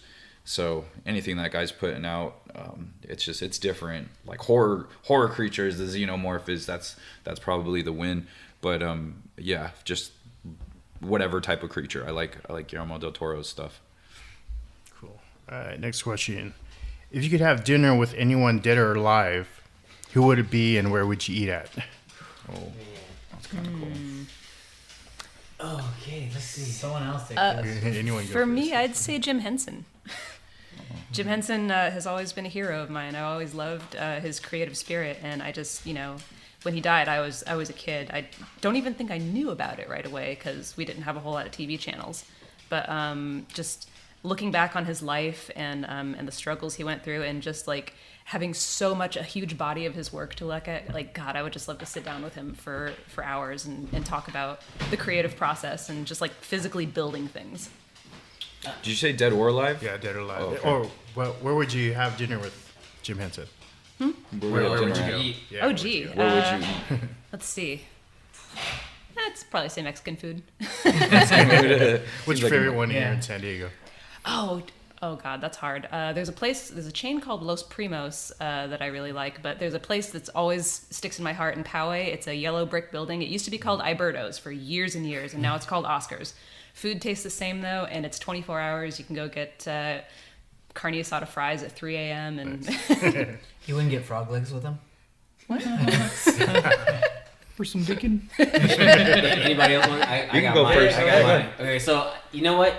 I would want to go to In-N-Out with Stan the Man Lee. Oh, You know, Entertaining, just you know, pick his brain about those iconic characters that he made, especially. And I know, yeah, I speak about diversity a lot, but this dude created Black Panther and the X-Men in the 60s. Like, I mean, that's just so ahead of his time, right? Like he was making a statement with those characters, like about, you know, representation, about diversity, and it's just like how, why, like what made you want to take those leaps that other, you know, writers were not doing back then? They, you know, what made you want to buck against the status quo back then? And I'm paying for your double. Don't worry. So this is on me, Stan. This is on me, man. He's got that Spider-Man money. Yeah. Yeah, but you know. Yeah. You can say you bought dinner. That's for right. him. That's it. I pretty can cool. say that I bought Stan. That's pretty cool. Do you think he orders his burgers animal style or not? He goes off the secret menu. Yes. Yes, he does. Is there a spider style? Right, to make a style right for you. For me, there's a restaurant in North County called Stir Fresh. It's a Mongolian barbecue. I love that place. And I would go with Brian K. Vaughan because he is my favorite. You know, maybe definitely my favorite comics writer. Maybe my favorite writer of all time. Reading Why the Last Man just transformed in my mind what a comic could be, and just everything he writes is so good. His characters and his dialogue all feels so crisp and so real. You know, right now Saga and Paper Girls are my two favorite books on the stands right now. So definitely get together with that guy and just talk to him about storytelling. I would. I don't know. I have some options. Andre the Giant seems like he would be really cool to go to dinner with. I heard he drinks a gallon of beer. He needs to drink a gallon of beer to get drunk, and he loves. That's crazy. Yeah. And like I would just love to hear him talk. And I don't know what he would talk about, but I would be interested in hearing it. Does anybody want a peanut? Yeah, he would talk about peanuts. I heard he really loved Italian food, so he always used to like to go to Italian restaurants. So wherever the boss wanted to go, I guess we'd go Italian. Creator-wise, see, I love Bret Hart and Bruce Lee, but I don't know how those conversations would go, or Kobe Bryant. Like, I think Kobe I might have a better conversation with, but those are kind of like my inspirational people throughout history that like those three guys. Like, but I don't know what those conversations would be like. So, like Kobe, I feel like we could do a little bit of philosophy, but he's into art. He's into storytelling, so that's really cool. Like comic creators, Robert Kirkman, from every podcast and interview I've listened to, he's hilarious. So if I just wanted to have a good laugh, I'd probably have dinner with Robert Kirkman, and he seems like a burrito guy or a burger guy. But art-wise, I would definitely have it with Jim Lee. I'd just sit there and talk to him about comics and art and drawing, and so I totally just, I'd just did about 7 people. Yeah, we all got one, Scott. Yeah, Come yeah. on, man. Well, that's why I went last. What brewery would you take Andre the Giant to? Oh, I would take. Oh, that's good. I wonder, because back then there wasn't craft beer. Like, so I don't even know what kind of beer he drank. So San Diego local brewery, maybe Ballast Point. Gotta get that Belching Beaver with him, man. Oh yeah, Belgian Beaver. Yeah, but yeah. He'd have fun with that. He'd have fun. Yeah. Trying out craft beer. That was the first person that popped in my head was Andre the Giant, and he's not like that's. I don't know. That's not someone I have spend a lot of time thinking about. But I was like, that guy seems like it'd be cool to talk to. All right, next question. What's one comic book they would give as a gift to someone? Saga. Yeah. Man. Saga. Yeah. I've given Saga to people. I've given Why the Last Man to people.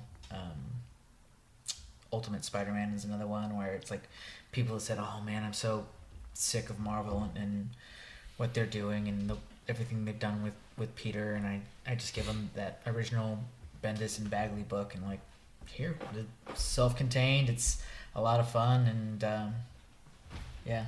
Thor, God of Thunder, Jason Aaron's run. Yeah. The God Bomb story was really good. Oh, God Bomb. Yeah. Oh. So I give, if people want superheroes, but kind of like superhero adjacent, because it's not typical superhero stuff. It's like God stuff. Yeah. And but it's still Thor. So it's just like, I'll tell them that. Saga, yeah. I do. It depends on the person. If they're like a non-comic reader, Saga is definitely one to give for non-comic readers, and it gets them in. It's like, oh, this is crazy. Or for comic, or another one for non-comic readers. I found they like Kingdom Come because it's painted, right? They're not used to seeing a painted comic and like, wow, this is epic. But I guess my last one would probably be like Miss Marvel. Just fun. She's a fun character. She's just so fun. So I like to give people like completed stories. One thing that I gave out a lot back in 2010 was when it was first new, Doug TenNapel's Ghostopolis really like struck me as just a really special story. And I was working with kids at the time, and I picked up like 3 copies, and I took it to my kids group, and we all just took turns reading it during homework hour because it was so good. Cool. And March. You like to have people. Oh yeah, that's right. We have kind of like a little library going on between us, and every time someone gives me back March, I'm like, okay, who's reading it next?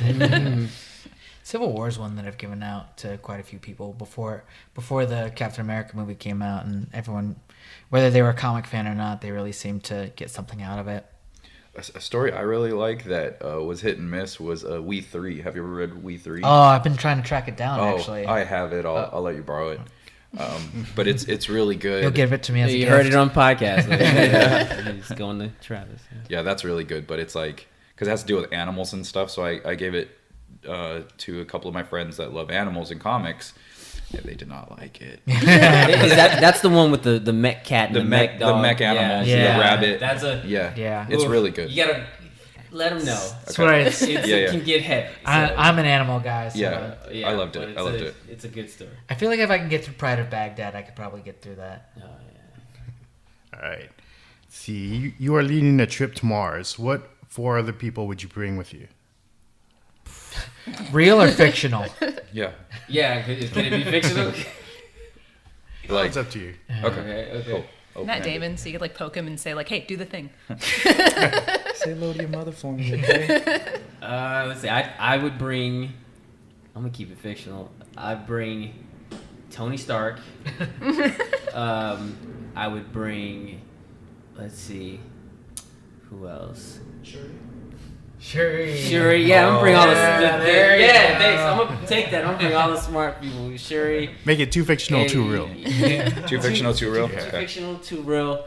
My real people. I bring my brother, right? My little brother. He's Eric. He's awesome. He's my biggest fan, and I think he would want to come to space with me. Yeah, so That'd be cool. Eric, and then let's see, man, what would be my third real person? This is tough. I don't know that third person. Can I bring my cat? Are cats able to go in space? You're not going to bring the girlfriend? See, you guys say are getting yes. in trouble. Just say Yes, yes, I am. I was gonna leave it alone. Yes. People trapped in closed spaces with limited oxygen. The heart grows fonder. Distance. It's right? a trip, but it's not a forever Right? trip. Yeah. So. Oh yeah, is this like to live forever? Like what is? Or is it just like? You're just going to Mars. You And just then go to come in- Mars. Yeah. It's like a bus Okay. ride. Oh, like a come back. vacation. Yeah, Okay. yeah. Oh, I was like, well, I have to have poison ivy there because she can create plant life and stuff. Nice. Right? And then so we'll never run out of oxygen. And then I got to bring my mom because she cooks. She's like the best cook. So okay. So now it's just a vacation. So now my people are changing. Go ahead. Someone else go then. Let's see. I'll bring Doc Brown in case anything goes wrong with the ship. Anything wrong with the 1.21 gigawatts. Ripley. That's smart, man. Ripley, in case we come across anything scary. Yeah. I'd bring Obama to lead the expedition. I think he'd be a good Oh man. Well, If you expedition leader. encounter an intelligent species, just Yeah. let Obama talk. And then my other real one, I don't know. I'm gonna be boring and stick with Brian K. Vaughan again, just so he can tell me some stories on the way out there, so I don't get bored. I'd probably bring, fictionally, I'd bring Storm and Jean Grey just so they can, totally OP my trip. Nothing will go wrong. Yeah. And then I'd bring my dog, because he's a person. And probably Elon Musk, so he could just, talk my ear off about Mars. Nice. Oh, that's pretty good. Yeah. Yeah. See, that opened it up. I'm like, could bring like Neil deGrasse Tyson. Oh, what? Yeah. Say some stuff. I think I would bring Jim Lee and Robert Kirkman.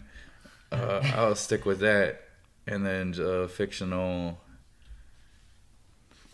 I'll just bring one fictional person, or does it have to be two? No, you can Okay. do it. I'll bring 20 to dinner. Yeah, and maybe the poison ivy for the oxygen thing. Plus, she's a feisty redhead. That seems like fun. Seems like fun on a vacation. Okay, last underground question. It's 2 a.m. at the karaoke joint. Okay. You get to have the last Wait. song, what you sing, and why. Oh, Just we pick that do particular song. We know do this. that, yeah. Also, my go-to is "Shout" by the Isley Brothers. I do a pretty good rendition. It's always a crowd pleaser. You get everybody on their feet, and they always go a little bit lower now, a little bit lower now, and a little bit louder now. So that's mine. Yeah. I usually do Weezer, "Say It Ain't So." Everyone knows that song, so people like to sing along, and then I get into it because I know the song so well, and so yeah, that's usually my go-to. Yeah, I'm no fun at karaoke. Neither am I. I like to watch these two in karaoke. Yeah, it's fun. Andy sings Rammstein. Rammstein. Yeah, she sings German songs at a karaoke bar, German metal. So that's always good. We should do that when the book gets out as our celebration. Oh is yeah, for and then we'll karaoke. shout it out. Oh yeah, just so you know, hey, that'd be cool. I like it. Yeah, I can't think of a song. What's your favorite song to sing in the shower? Favorite song to sing in the shower. Anything from Outkast. There you go. Especially AT Aliens. There you go. Yeah. So. Oh, perfect. There you go. Yeah. There you go. Yes. Yes. Anything from AT Aliens. My favorite song to sing in the shower, Dirty Deeds, AC/DC. Okay, there you go. Good karaoke song. But I would never sing it in public because I cannot do that. I like to sing the Wonder Years in the shower. The Wonder Years song. My friends. That's pretty good. Okay. Obviously, we can't do things by ourselves. So I'll give you this opportunity to do some superhero shout-outs to people you want to sort of say thank you to. Thank you to everyone in the Accidental Aliens for being my friends and hanging out and not, condemning me to drawing art by myself in my room, in my home office. And then all of the people that have supported the Kickstarter, all of the Kickstarters, like I've said previously, I've run 5 and all have been successful. So everyone that supported me throughout the years doing these projects, and yeah, just appreciate the support.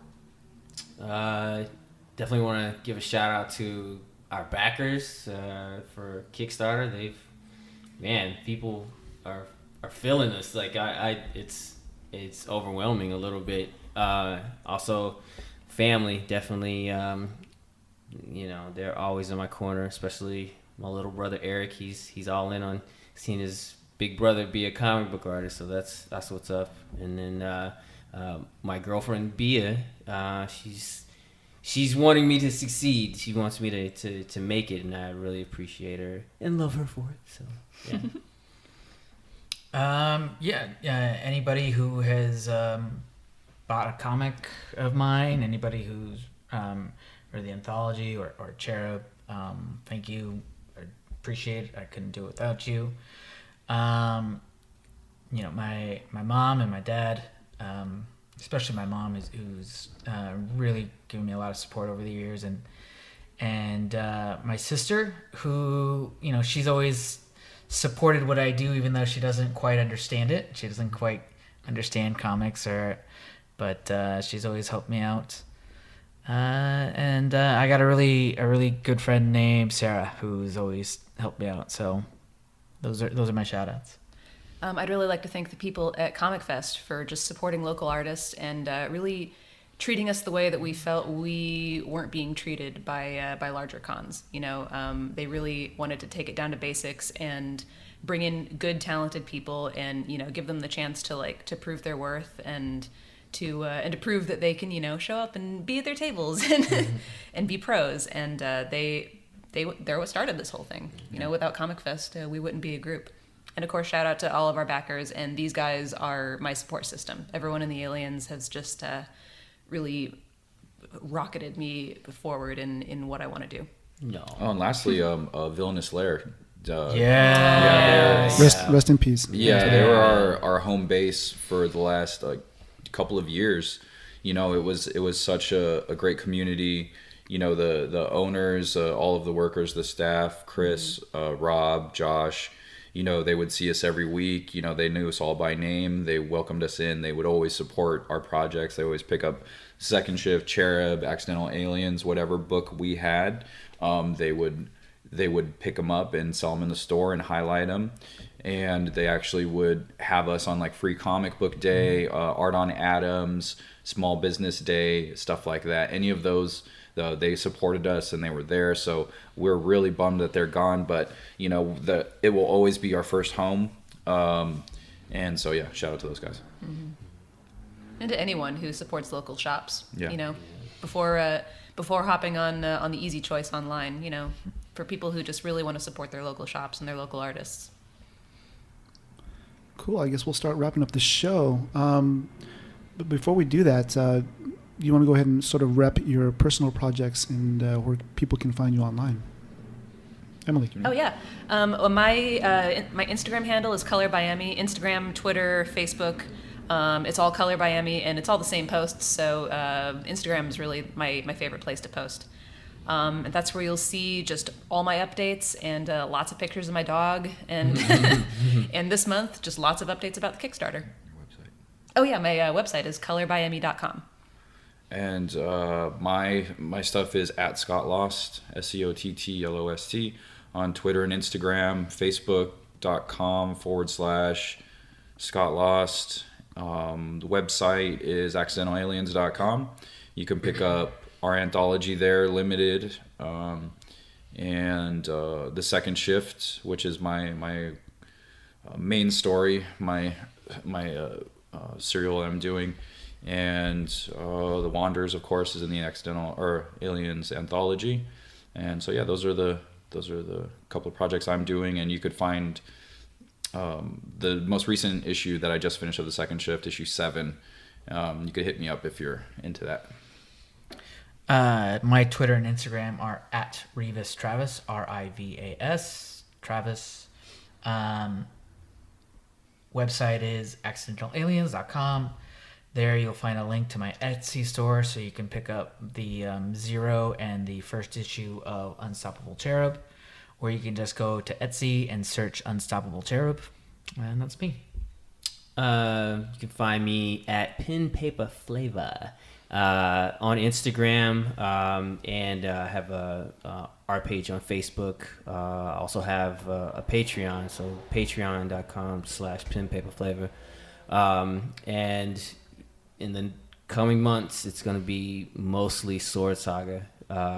It's time for the world to see that story. Yeah, it is. So coming very, very soon. Again, thanks for everyone's support on that. Yeah. So. Well, on behalf of my co-host Alex Benedicto, I want to thank all of you for coming on the Holly Show podcast. I really appreciate it. And is there anything else that you would like our audience to know about? We had 20 days left, or well, I don't know when this is going up, but April 1st at noon. That's the last day. So at noon it stops. So if you guys want to back the project, go to any of our sites, our social media, and the link is there. You could go to Kickstarter.com and search 2018 Accidental Aliens, and it should pop up. And thank you guys. Thanks for giving us a platform to be able to talk about this and showcasing local independent artists and talent. That's really important for us to get our word out there, and we couldn't do it without the help of you guys and local shops and Comic Fest and anybody who is giving a chance to independent creators. Cool. Thank you. And that's the show, everybody. Peace, cheers, and talk to you later. Thanks. Woo!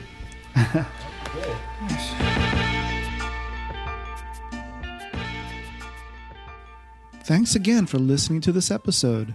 Putting the spotlight on independent creators such as the Accidental Aliens and doing as much as we can to help them succeed is important to us.